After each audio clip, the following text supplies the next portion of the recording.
Hello everyone, my name is Chris. I've been playing D&D since I was 12, and I have been a Dungeon Master since I was 15. I currently stream every Wednesday at Cape Fear Games for Adventurers League, as well as Thursday at Cape Fear Games for my homebrew session, The Lost Pages of Shiraz.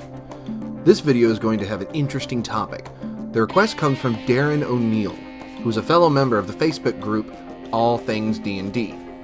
I feel like this will not only benefit players like Darren who want to be self-sustaining cowboys, but I also feel as though this will benefit DMs in that you will get some inspiration as to how to introduce simple firearms and other unique weapons into your games. Before I keep going, I want to pull some more shameless promotion and ask you to hit the subscribe button if you like what you see, and leave a like as well. Got a topic you want me to cover? Let me know in the comments as well. It helps me know that I'm doing something right by you guys. Picture this, if you will. You're in a market. The sun is just starting to set. The sky is bright amber, and the wisps of cloud thin before the golden sun. You just bought a basket full of apples, and are set to head back home. The town guards converse with a few townsfolk, catching up with the locals and ensuring no trouble arises. You look to the west, and as the crowds part, you see a lone silhouette against the setting sunlight. He wears a wide hat, and walks with a metal clink in every step. His head is down, and he holds the buckle of his belt as he walks towards the town market. At his sides are strange iron weapons, flintlock pistols, and around his chest like a strap is a belt of bullets. He enters the market, sack over his shoulder, and approaches the captain of the guard. He drops the sack, and a head falls out. In a gruff voice he says, "I'm here for the bounty." Everyone now sees him for what he is. The legendary Gunslinger. Yep, that's right, we are dropping the swords and shields today and picking up the pistols. Darren had told me that he knew how he was going to play said Gunslinger in his group, but wanted a bit of advice on how to go about crafting his guns for his Cowboy of Destiny. So, let's get into it. What exactly is a gunslinger? A gunslinger is typically described as an Old West enthusiast with dual revolvers and a desire for beans on the dusty trail. Now, I am aware that there is technically a well-known gunslinger type in Waterdeep Dragon Heist, which can be found in the Bestiary app, but I won't be getting into that particular thing, seeing as it gives very little in the way of how to be one yourself aside from looting a body. Some of you may already be familiar with one particular gunslinger in your favorite fighting game. Who might that be? Well, if you played the last two Mortal Kombat games, you know of the one, the only, Noob Saibot. Nah, I'm just kidding. It's Scorpion. Okay, I'll stop with the jokes. It's Aaron Black. Aaron Black fights like a kung fu brawler with a set of 6 shooters and a lot of yeehaws. Being Dirty Dan can be a tough life.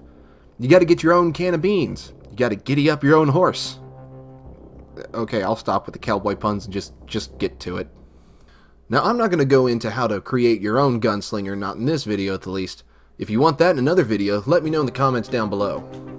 This video is going to focus on the all-forgotten aspect of the game of crafting your own weapons, things like 6 shooters or flintlocks. Darren's question regarded the construction and crafting of guns. Aside from food and coin, one of the many things that they can provide, especially in a pinch, would be weaponry for themselves. Rangers and druids create things like arrows and in some circumstances bows. Let's look at how a gunslinger would create or maintain their own weaponry. Unlike arrows and bows, the gunslinger works mostly with metals. Crafting something like a musket or a flintlock pistol requires immense precision and specialization, taking days, even weeks to craft such a precise weapon. It also requires some degree of knowledge of clockwork mechanisms. If we look at this photo, we see that a standard 6-shooter is quite a complicated weapon. It has multiple parts, not just a barrel, hammer, and a trigger. To make these parts, you obviously will need the given time and tools to craft them. These need to be crafted to perfection, for if one part doesn't work, if one bit is not crafted correctly or weighs too much or is made with insufficient materials, it will lead to one outgunned cowboy. A campaign setting like Eberron will make finding these sort of high-quality resources trivial, as Eberron is geared more towards technology than most other campaign settings are. However, if your campaign does not take place in Eberron, then there are some alternatives to prep yourself for the weapon crafting materials.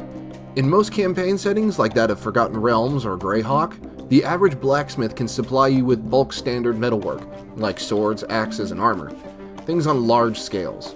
However, silver workers, gem cutters, and even artisans can likely supply you with base materials like metal rods and more delicate pieces like triggers.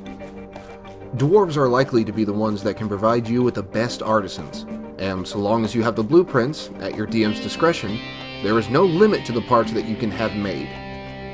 Now, when it comes to clockwork mechanisms, the one race known for having the skills to make little doodads that operate on a similar level are gnomes. The rock gnome in particular is known to be able to craft little gimmicks like that with relative ease.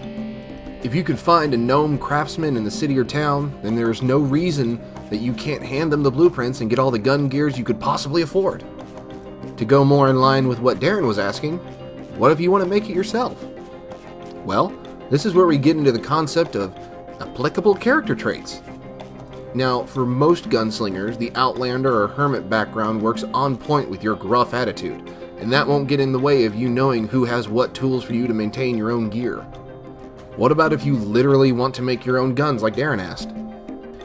This is ignoring, of course, all of the running around and mining your own iron, which, if you're doing that, what are you doing adventuring when you already have a stable job? However, the Player's Handbook does give us a few monetary things to work with.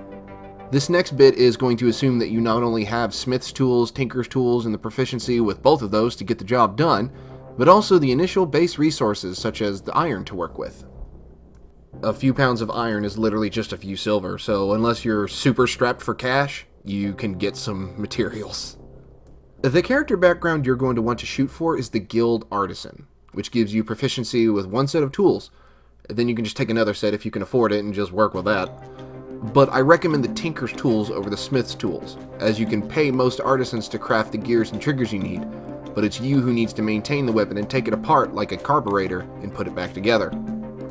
Don't feel bad if you can't take apart a carburetor and put it back together. I really can't either at all. That last bit actually works well for a gunslinger of any type, whether you make your own guns or not, because weapons can jam, and it would benefit you to be able to fix that jam, lest you go from Western Warrior to Unmarked Grave. It is for this reason, that crafting bit, that if you wish to be a gunslinger who crafts his own gear, I would look into the Artificer class in the Eberron sourcebook, and look into the Artillerist. It is well worth it, and I would ask your DM about letting you play an Eberron class in a non-Eberron setting. Every world has inventors, right? But if you are intent on not getting that book, then just follow the above recommendations and you should be just fine. Supply your own metal, make use of your own tinker tools, and have the gold on hand to have replacement parts made, and you can be a regular gunsmith in no time. And hey, if your gun jams and you didn't think to bring a Bowie knife, just flip the gun around and start pistol whipping fools. Thank you guys for watching, and thank you Darren O'Neill for the topic. I admit I had a blast watching Mortal Kombat videos with Aaron Black and rereading some bits of the Dark Tower just to put me in the mood for a good old gunslinger. It's pretty interesting to stray from the typical sword and sorcery bit to embrace a different theme from time to time. Hopefully I provided some aid to you, Darren, in how to go about prepping to create a self-sufficient Wild West hero. Be sure to hit the subscribe button and like this video as well. It lets me know that I'm doing something right by you guys. Need some general D&D advice or some DM advice? Leave a comment and I will answer to the best of my ability. You guys can catch me on the Cape Fear Games Twitch channel every Wednesday at 6:30 p.m. for Adventurers League, and on Thursday on the Cape Fear Games Twitch channel for my homebrew session, The Lost Pages of Shiraz. Until next time, may all your rolls be a yee-haw, partner.